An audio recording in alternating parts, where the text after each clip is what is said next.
Hello and welcome. I'm Leigh-Ann Gerrans and you're watching W News Extra, broadcasting live from the Al Arabiya studios. These are our top stories.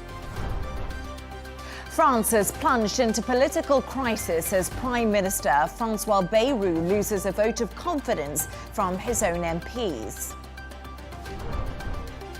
Israeli authorities say 6 people are dead, including a pregnant woman, after a shooting in Jerusalem. And President Trump prepares to welcome EU leaders to Washington to discuss ending the war in Ukraine.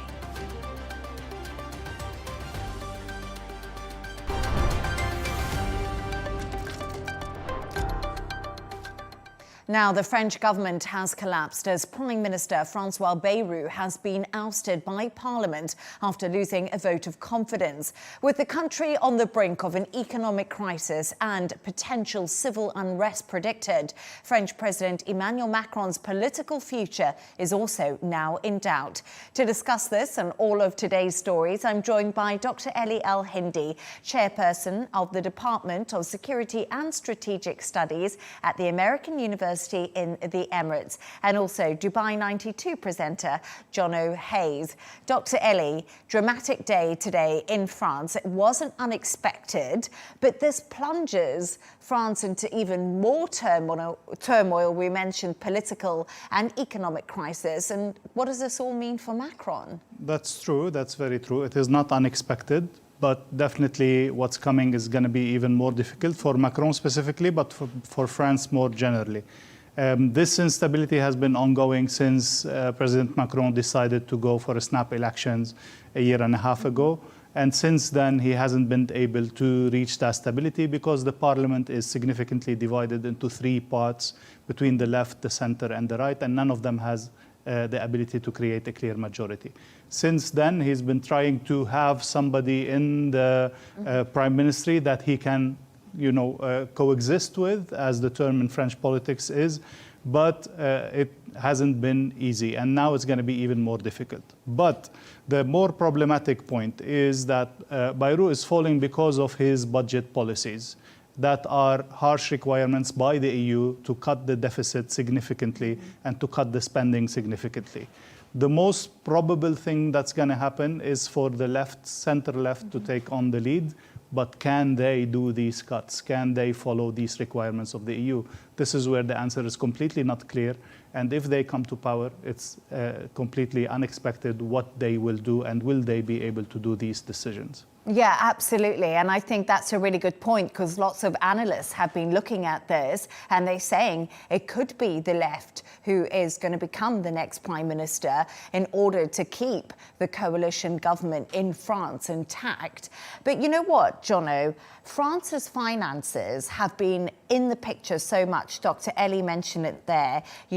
France is the 2nd largest economy in the Eurozone, but it's now becoming the sick child of Europe. Their debt is ballooning. Their borrowing costs are higher than Greece, which many people couldn't have predicted that long ago. So what is the situation now, and how will this latest no confidence vote that we've seen in Francois Bayrou actually affect the finances? So market-wise, at least, I think the markets were braced for this. We knew, and even you, Dr. Elie, said last Thursday that this was on the cards. We've known this for a while. So the no confidence vote won't have shocked the markets too much.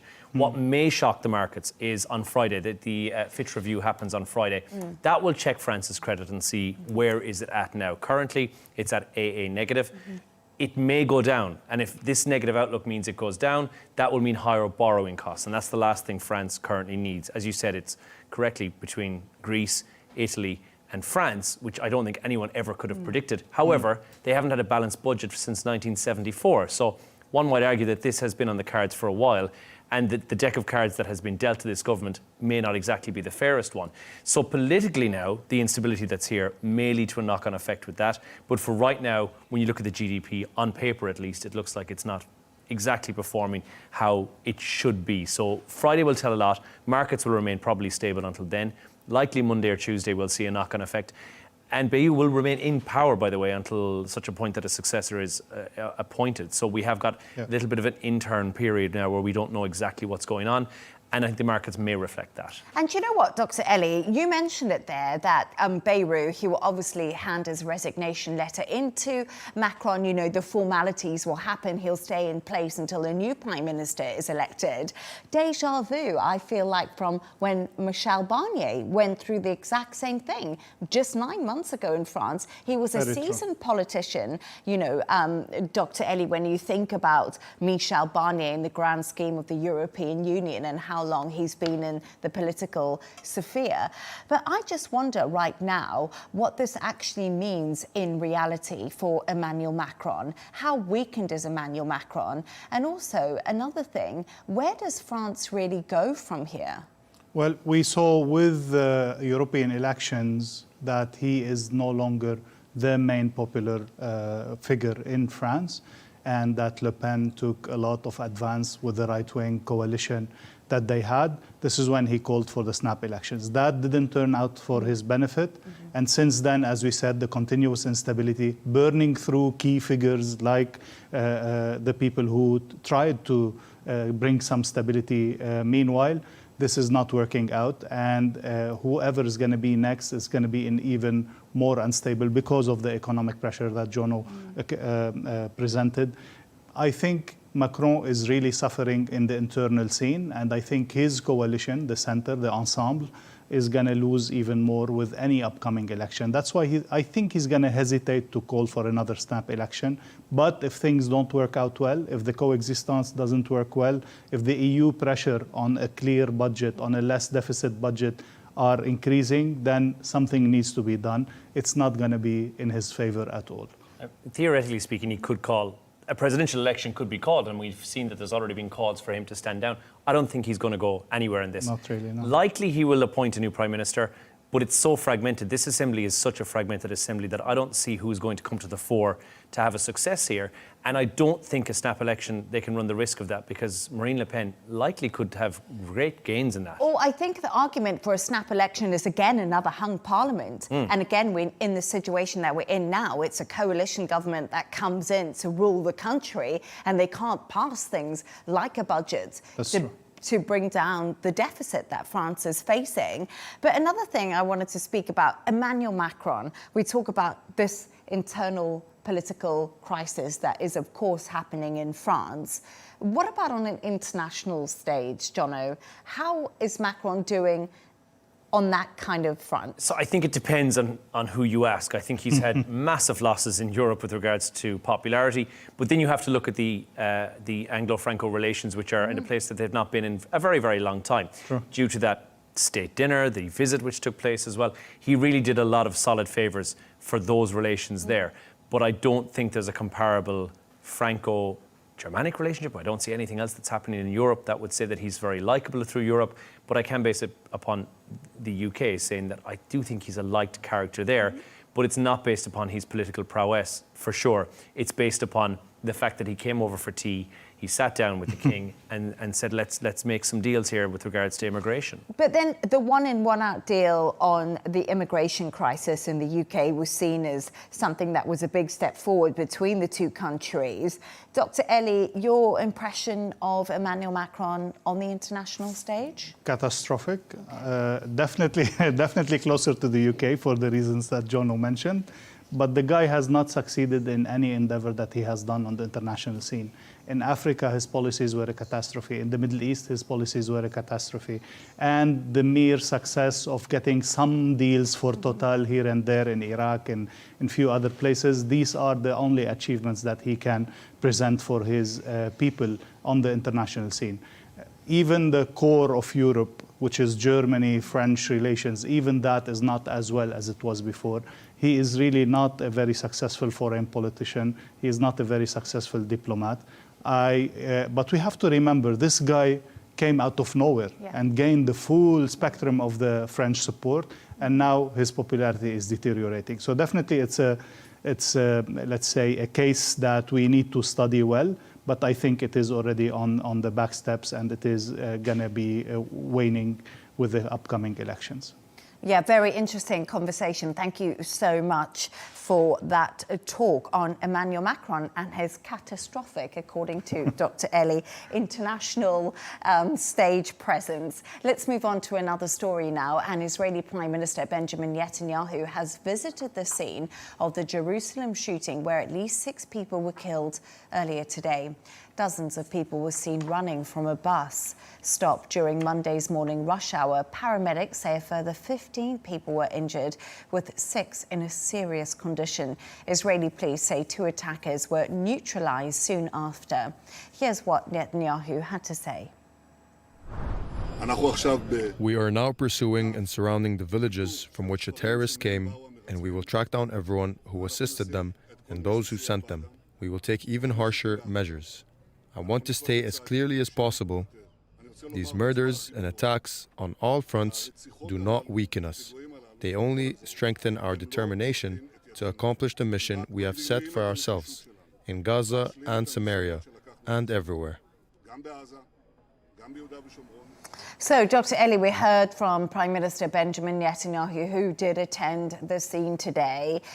2 attackers were shot by police. A third was indeed arrested. What else do we know about the people who are responsible for today's event? Not much, actually. I can almost say that they are common Palestinian guys. They are definitely Palestinian from the West Bank. They were able to infiltrate Jerusalem through checkpoints and to do that attack. Definitely the Israeli forces have recognized them. They are already presenting or doing some retaliatory actions against their families, against their villages in Ramallah and other villages. But again, my question is, when will this end, and what is the long-term game of Israel? What's going to happen even if you win Gaza, even if you win the war you are currently doing, even if you annex the West Bank? Okay, what's next? What are you going to do with the people? Violence can only get violence, and pressure can only get explosions here and there, or at least some release of anger, some extremism that is getting more and more in the minds of children, of people, of young people, people who are frustrated from what's happening. They're going to react somehow, whichever way they can. So is the policy of Netanyahu really for the best interest of Israel on the long term, for the stability of Israel on the long term? Definitely not for the case of Palestine, but at least even for his own sake, for his people's sake. I'm not sure it is leading Israel where it should be. I'm not sure it is leading to a better, more peaceful, more stable Israel. Earlier, I actually spoke to journalist Noga Tranopolsky about how people are responding to Israel's actions in Gaza. Just take a listen to what she said. The reality that you've just been describing for Israelis, with now this terror attack, with many of their children being called up to reserve duty, with deaths in Gaza for which they are being blamed every single day. This has become a very, very grim, grinding reality. And this is showing up in the polls. So Netanyahu, who has not been very popular throughout this term in office, right now really does not have the support of Israelis. So, Jono, we just heard there from a journalist, and she was saying, Benjamin Netanyahu doesn't have the support of the Israelis. But let's talk about Hamas. They have praised the attackers, but not claimed any responsibility. Yeah. So we have heard from Hamas. And the Israeli Defense Minister, Israel Katz, issued what he called a final warning to Hamas. And how has everything responded? How has Hamas gone? So what more do we know? I think initially a lot of people speculated this was a Hamas attack. We know that it's not. It is a resistance. And I really think, we've discussed this before, I think the fuel in the tank of Hamas well and truly is out. They don't have the capability, militarily speaking, to come back at Israel anymore. So what we're seeing now is a small faction of people within Gaza, within the West Bank, who have said, right, we're going to take matters into our own hands, going to Israel and cause drama in places like Jerusalem. The tone that Hamas used for this said, yes, we're in direct ownership of this. However, it was that classic tactic. They're avoiding escalation, but they're also signaling their support for an attack like this, which you may indicate would have a knock-on effect that you would see a snowball that will be more of this in sort of their attack as well. Hamas are not backing down, even though, as I said, there's very little left. They've got nothing they can come back to Israel with anymore. And the threat of annihilation seems to be doing very little to deter Hamas whatsoever. Now, Netanyahu, meanwhile, and we've heard this from Israelis who are on the ground in Tel Aviv. We are seeing daily protests that are taking place very close to his house and on the streets of Tel Aviv, saying that they don't want the war in Gaza to continue. Now, that's not everyone in Israel. Of course, it couldn't be, because if it was, we wouldn't be in the situation that we're in. Hamas are trying to, I think, garner support at home, but also avoiding that accountability abroad, which is exactly what an attack like this does. It says, right, we've in some way had an action here, but we've not actually got any accountability for it. So in somewhat that protects Hamas yet again. And I don't think the threat, regardless of how strong it is going to make any difference. But much to what Dr. Elie said, what happens after that is anyone's game. We really have no roadmap in place for what happens post Hamas's annihilation, as Netanyahu has put it. I think we need to also signal to what's coming on now in the news with the speech of President Abbas. He is joining the discourse yet again that there is no future of Hamas in Gaza. Hamas will not rule Gaza after the end of the war. And he pledged that the Palestinian Authority can take control of Gaza with the Arab and international support. And more importantly, he pledged to organize presidential and parliamentary elections within 1 year of that. So on the other hand, we have seen American and Qatari pressure on Hamas to accept the current deal on the table, whatever that is. So I do agree completely with Jono. It's the rope around Hamas is tightening, and we have to keep separating between Hamas as a terrorist organization and between the Palestinian people.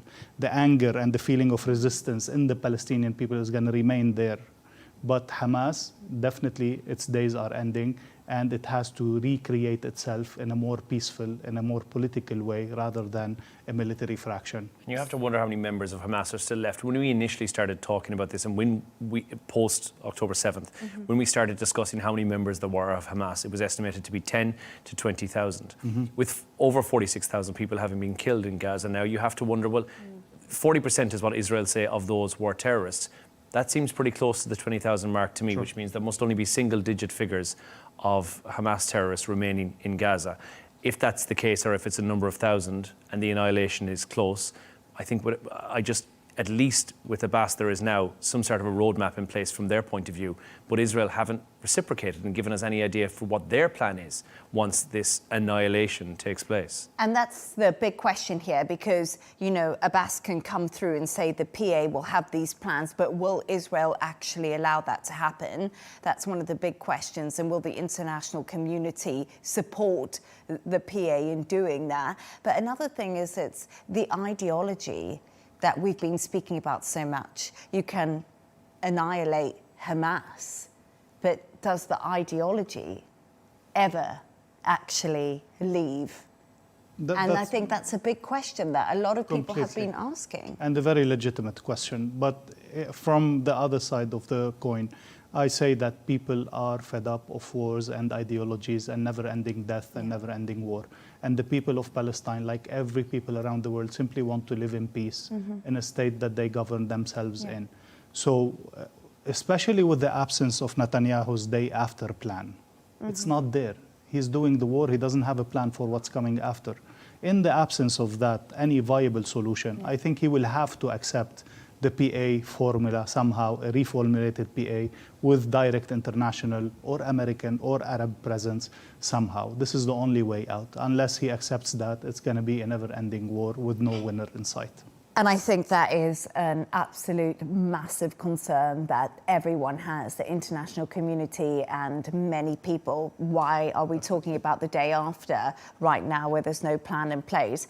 Jono, just quickly, we know Greta Thunberg, who is the activist, is once again on her way to try and break this deadlock and get aid into Gaza. What's the situation? Well, she's on yet another wild goose chase. Greta Thunberg and similar like her have been told that if they make their way towards Israeli waters, and as soon as they get to that point, that they will not only be detained, but that this time they will be taken to a holding cell. They will be detained for an extended period of time and not just put on a plane and sent back home like they were the last time. Greta Thunberg, still regardless, has gone and now I believe made land in Tunisia, and she's making her way towards Israel once again. One would argue that that is in fact not to try and get aid through, because the aid is such an insignificant amount that's on board that flotilla that it's kind of irrelevant. But what it is more of a symbolic gesture to say we cannot get through, nobody can get through, aid is not getting into Gaza to the people who need it most. I likely see this playing out exactly how it played out the last time. I don't envisage that the IDF will retain Greta Thunberg and her cohorts in Israel for any extended period of time. I believe she'll be put back on a plane once again once she makes landfall. But I think the concept behind this is wonderful, and I always think that anything that's bringing attention to the plight of people on the ground in Gaza is a step forward. But this is just a rehash of what happened the last time yet again. But she's been warned not to do this and has gone ahead and done it anyway. A concern, I think, unnecessary. No, I think the same. I think it's a good PR in the sense of bringing attention and maybe highlighting the case, but it's definitely useless in the practical sense of the term, neither in political nor in humanitarian term. Well, we'll watch and see how far that flotilla does get. Dr. Elie and Jono, thank you for your thoughts on that. Stay right there as we move on to another story now. And US President Donald Trump is preparing to welcome EU leaders to Washington this week to discuss plans to end the war in Ukraine. It comes as Moscow launched its largest overnight attack since the start of the full-scale invasion, using 810 drones and 13 missiles. Here's what Trump told reporters following the blast. European leaders are coming over to our country on Monday or Tuesday, and individually. And I think we're going to get that settled. But I am not happy with them. I'm not happy with anything having to do with that war. It's just such a waste of great humanity. When they're losing 5,000 to 7,000 soldiers a week for no reason, you have to get it settled. We're going to get it done. The Russia-Ukraine situation, we're going to get it done. I have confidence we're going to get it done. Dr. Elie just said there, in 24 hours. That didn't happen, did it? That was his campaign promise, right? That was the plan. I know, but he's going to get it done now, Dr. Elie. So what's driving this, a fresh push for joint action against Russia? Macron's great foreign policy. The coalition of the willing. I mean, this is just another example of how meaningless are Macron's steps, and may I say the European steps altogether. They know they cannot, send the troops by force to Ukraine, and yet they put together this coalition of the willing. They threaten, they escalate, and practically they cannot do anything much more than what they are already doing. And I think Putin is simply responding to their threats and saying, I will continue to bomb. Let's remind ourselves that Putin has never stopped, even when we are talking about negotiations. His tactic is keep pushing through the talk about negotiations. So if we get to the table, Ukraine would be at its weakest point ever. More importantly, towards Trump's speech or whatever comments he said, Putin is still not feeling any pressure. And without the significant pressure, he will not sit on a negotiation table. He will not give anything up from his plans. He can achieve them through force. He will continue to try to achieve them through force. Is Trump ready to move back to a party in this conflict, or is he going to try to stay as the broker and as equal distance between Ukraine and Russia? So far, this equal distance has not played well for him. 6-7 months since his election, 0 steps forward. We will see what's going to happen. But I also think we talk about 6-7 months since his election, and we must remember that previously the EU and the US used to agree on sanctions under Joe Biden against Russia. That hasn't happened since Donald Trump did come into power. So if they agree on a sanctions package, it will be the first time since Trump was elected. But what I find interesting, Jono, is will sanctions be enough when it comes to Vladimir Putin? We've seen the Russian economy. It's actually been pretty robust, better than many people thought it would be. True. And the EU and the US has just appeared to be so out of lockstep when it comes to the war in Ukraine. You have to ask about the sanctions that have been imposed so far. Have they made any difference? And the short answer is no. Russia have gone through And this is the talk of phase 2 sanctions from Trump that we've heard so much about, so vague on detail. Yet again, the continuous Trump rhetoric of never saying how annoyed he is with Vladimir Putin, just saying that he's disappointed and using other words that are a little bit flowery. But Russia, they've dealt with so many sanctions in the past. They've weathered them for years. Sanctions, unless they're absolutely severe and likely on secondary parties, are unlikely to do much to deter Putin right now. In fact, I think he's come back in this week on the back of the summit last week that we saw take place, with this global south backing in the BRICS summit that took place, just saying, I am now a stronger force as a result. I know that I have backing. He has got North Korean troops who will go to the front in Ukraine. He feels stronger. And something like this, crossing what Kyiv have always called, and Vladimir Zelensky has always said, government buildings are the red line. That just will not be tolerated by Ukraine.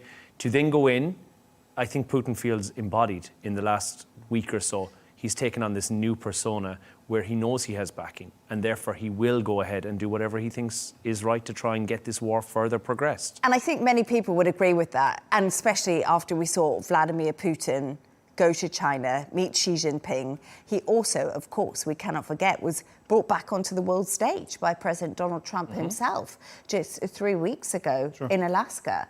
So, yes, Putin might be feeling emboldened right now.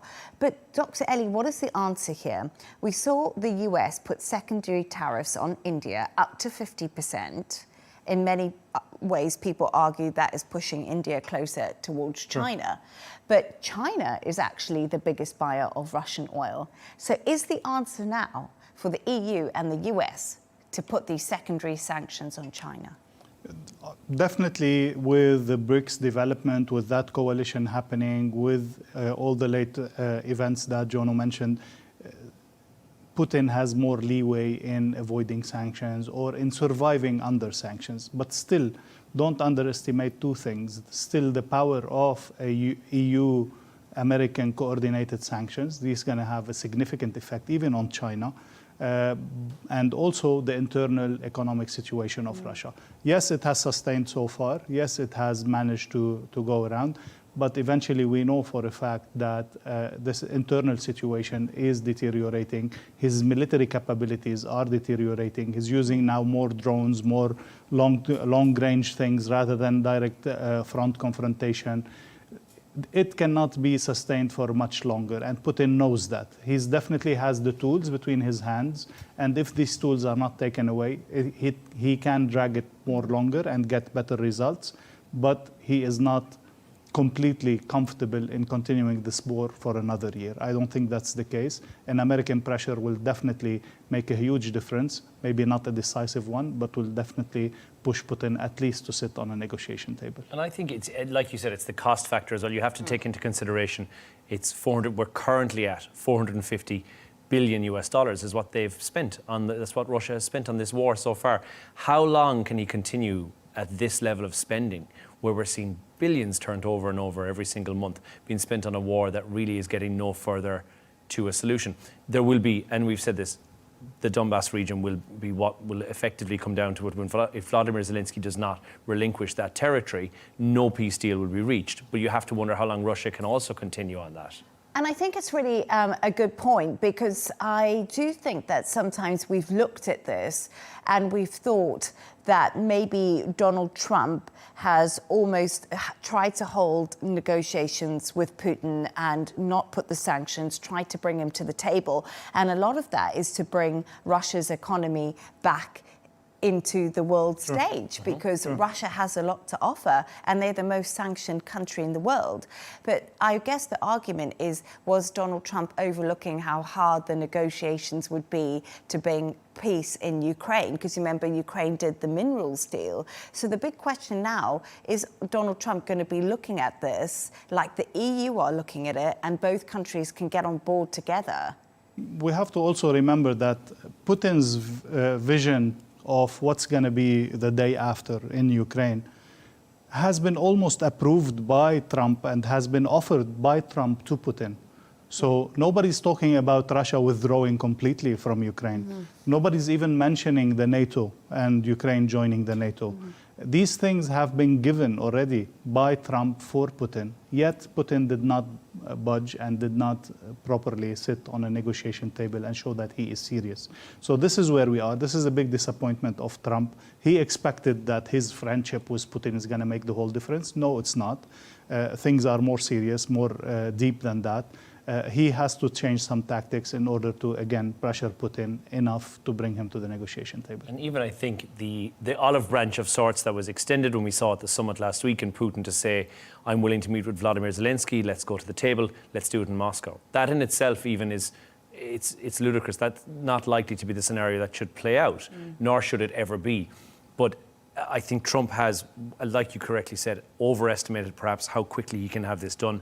We are now way past the 24-hour deadline that he said he would be able to set it out. He may have overestimated his friendship, first and foremost, but second of all, how difficult this was going to be. And I think the meeting of the willing last week has only further fueled the fire. And you can argue that it may have perhaps leveled up the entire offensive in the first place, because now Putin is just saying, I don't really care about Europe. I don't care about your threat of having Ukraine as part of the EU in 2030. None of this makes a difference to me. I will continue, and I will go past the red line that has been set down many, many times by Zelensky, and I will go in for government buildings. It just seems to be a real level up on this offensive. And it's a good point that you mentioned there as we end this discussion on Russia and Ukraine. You know, the attacks are still happening. You know, things are stepping up a level and people are still losing their lives. And Donald Trump's whole point was always to stop the killing. So we have to now see if sanctions are the only way to do that. Elie and Jono, thank you so much for your thoughts. Let's move on now. And Prince Harry has arrived back in the UK for the first time in 5 months. The Prince flew in from California and made a private visit to Windsor Castle to pay his respects to the late Queen on the 3rd anniversary of her death. Speculation is growing over whether or not he will visit King Charles. Okay, so Jono, is the timing of Prince Harry's visit significant? Symbolic, but we've also seen him lay a wreath privately, but we now know about it, so that may also indicate that it's... Not very private. Yeah, it's low-key, but it is a poignant gesture as well. And I think the media, we've said this before, it seems that Prince Harry can do no right for the wrong. It makes no difference what he does. He'll be portrayed in a certain light in the tabloids. And I think this is one of those things that had he not gone and laid a wreath for his grandmother, it would have been perceived very badly. Now you take it up a level and wonder if he's going to go and try and extend that olive branch further again to King Charles, who he hasn't seen in 9 months, we believe. And even if that did happen, that was a private meeting that took place. There's also several other factors that you have to take into play. Meghan is not with him on this trip, so perhaps this is one of these I've come across to try and make amends type trips. But then I also, just sorry to cut you off there, one of the reasons might be the security fallout, because you remember the British government said that they wouldn't give Prince Harry security, and he's always argued that it would make his family unsafe. So that could be a reason. True, or he might be just testing the waters for a family reset overall without having any external influences like Meghan to try and be part of this as well. It could be the start of a thaw, and we'll know that when both are in the same place at the same time, because currently King Charles is in Balmoral and Harry is obviously in London. Both will be in London by this weekend, and we could see some sort of a meeting likely to take place behind closed doors. But he's been very vocal about this, about his want to get back in with the family once again. And not simply, I don't think there's any love lost in regards to his title or in regards to property or anything. I don't think that's the concern. I think at the heart of this is somebody who has lost his entire family and feels alienated. He's now forced to live abroad because there is no security guarantees for him in the UK. And again, there's been a lot of things that have gone in the last 1 year in the royal family that will indicate that Harry perhaps wants to come back into the fold once again, kind of with his tail between his legs in this situation. Not because the money's drying up or anything like that, but because he simply wants to make amends. And it is also his heritage. You know, he went to school in the UK, in Britain. He grew up there. He's been part of the aristocracy. That must be a difficult establishment to leave in general if it's something you've known your whole life. You know, you could go to the US and have this massive change, but really your blood and your heritage runs deep in the UK. But it is an establishment that has only caused him and his mother and his family pain. So in that sense, I think, yes, it might be more genuine that than what people might portray it as. I think he is genuinely trying to make amends with his family because of family ties, because of he loves them, etc. Not because he's after the money, not because he's after the title. I was looking at the estimates of his wealth, and it is around $60 million. Between what he inherited from his mother, what he inherited from the Queen Mother, and then what he gained from that lawsuit with the News Corp, which was $12 million on its own. So I don't think he's after any money or after any role. His image is that rebel prince. Yep. And this is what's generating money and attention and all contracts, all kind of things for him. So if he is doing that, it is generally for amends, it is generally for his family. This is my opinion. Of course, we don't know what's happening in the royal family altogether, but yes. You have to wonder, will the royal family be willing to take him back? He said a lot. He said a lot about his brother. He said a lot, he referred to him as a parrot for the press. The things that are in Spare, a lot of them are quite cutting. And the fight in the kitchen and the dog bowl. The whole thing is airing your laundry in a very, very public way. And saying that Prince William called his wife difficult, rude, and abrasive. All this stuff is very harsh language to use on a very public setting as well. So you have to question, even if the king is willing to make amends and shake hands, is William may not be, and William is the heir. And I do think it's so sad, though, when I have a look at this whole thing, because falling out with your family is extremely sad. And there's always that old saying, blood is thicker than water. And he now has children, and those children have grandparents they aren't seeing, and they've got aunties and they've got cousins. And it's the whole extended family that also lose out when the family does have a big part like this. I do hope that there's some sort of reconciliation. Even if there's not at this stage, as you say, I don't think it's about finances. And as you said, if there's 60 million in the bank, they're probably okay. Jono, it's not always about the will. No, but I did think that at one stage I thought making amends now, and his father has gone through a cancer scare. Obviously, Catherine has also gone through a cancer scare, that he might have been concerned that perhaps his inheritance may or may not be there. But apparently it's in a trust regardless, so the personal finances may be a totally different situation.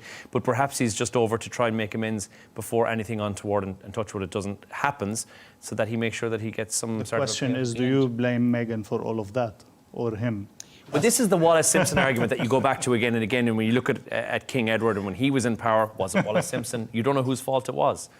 Well, I'm not blaming Meghan. I feel like we could do a whole show on Meghan and Harry, because I think that we've all got really great opinions. But thank you so much for that. As we move on to the final part of our show, we've reached that point where Dr. Elie and Jono, you've come up with a couple of quirky stories of the day.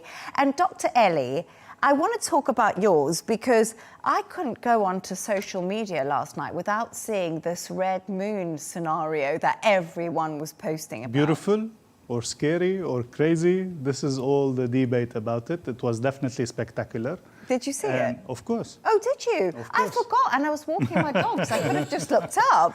Yeah. No, definitely, it was spectacular. It was beautiful, and it was very well seen from Dubai, where we are. But again, this is the whole moon, story coming back again, with people thinking it is a great bringer of luck, and the people who believe it is a great bringer of transformations, or even bad things, bad omen, and things that could happen in the future. The division in the social media is always like that. It has always been like that for centuries. And especially in the old days, with the connection between astronomy and astrology, and the people believing that the moon will have effect on our lives and on the people's behavior. And it seems Jono does believe in that. Well, it's not that I believe in it or don't believe in it necessarily, but I do know the stem in it from the root from it is Latin originally, and then transferred to French, and then eventually to English. Luna, meaning moon, and the translation of that was for lunatic, initially believed to be epileptics. They believed would be more susceptible to seizures during a period of a full moon, i.e. you would be a lunatic. But then the common misconception became that it was actually people who were maybe mentally unwell would have been affected by the moon or the moon phases, which has since been disproved. However, there is anecdotal evidence to suggest that... Scientific evidence from bouncers. Anecdotal from security guards and from accident emergency staff saying that on an occasion such as a full moon, and certainly something as on such a magnanimous scale as a celestial event like a lunar eclipse, that you will have an increase in the number of people who are in attendance in emergency rooms. So anecdotal, but... And also, we must remember one quick thing. If we're talking about science, every time there's a full moon like that, we know that the tides change. Definitely. It does have an impact on how the gravity of the moon and the gravity of the Earth do affect each other. So it's not just a mythical omen in many ways. We do see lots of changes happen within nature itself. Definitely. Which is always an interesting conversation, as you said. Are we part of that nature, and are we also influenced by the it apparently also affects your blood. The tides affect the moon affects your blood. So. But we are, of course, we are animals. There was we are part of nature. Yeah. We are part of nature, and Jono, we're going to talk about yours because it's about Hollywood stars reportedly swapping California for the Cotswolds. And the Cotswolds, if nobody knows, but it's in England. Yeah, very picturesque area. Apparently, I've not been there, I'm not sure, but you can see on your screens right now how beautifully picturesque and quite quaint English countryside it is. And the latest celebrities to join the likes of it. It is countryside, huh? Not suburbs of London? No, it is countryside. Beautiful. Yeah, it looks... anyway, the latest celebrities to jump on board this trend are Beyonce and Jay-Z, who've been seen in the area driving around. Apparently they went to the garden centre in their classic Range Rover, so in to pick up a couple of geraniums, I'm sure. And then they're heading back to check out a new 58-acre of land outside Wigginton, which they thought they've just got planning permission to build a spectacular rural estate. Now, this is currently, allegedly, and they're in the final stages of purchasing this. They're going to be a stone's throw away from some wonderful areas that are already there, and big names reside there, much like the lady who's now trying to get out of there and leave again, Ellen, who moved over there a couple of years ago to get away from the hatred she was undergoing in the US. So you now have to wonder, what are Beyonce and Jay-Z running away from in the US to move to the Cotswolds? Oh, conspiracy. But we will not even get into that side of the conversation. Or is it the fact that everybody's running away from California because it's becoming such an unlivable place under that famous governor of ours? Governor Gavin Newsom. Gavin Newsom. Yeah, yes, that's good. But Dr. Elie, I just want to pick up on something. I love the fact that they went to the Cotswolds, Beyonce and Jay-Z, and they went to a home centre. That's the first place I would go. Do you visit the supermarket or the home centre when you go to a new country? I love a good home centre. You have to have a feeling of what's living there going to be like. Yeah. But I'm not sure if these guys are going to be doing their shopping all around by themselves. But that might be what they want. They might want to get away, a break away from... They want normality. Like people in that place would not know Beyonce if they see her in the supermarket. Well, the actual phrase from a 77-year-old local resident said that he didn't know who they were, but he used flowery language to say that he wasn't aware of them and didn't care if they were there either. Jerry said, I've never heard of some of these so-called celebrities, so I don't care. Okay, Jerry. All right. Well, there we go.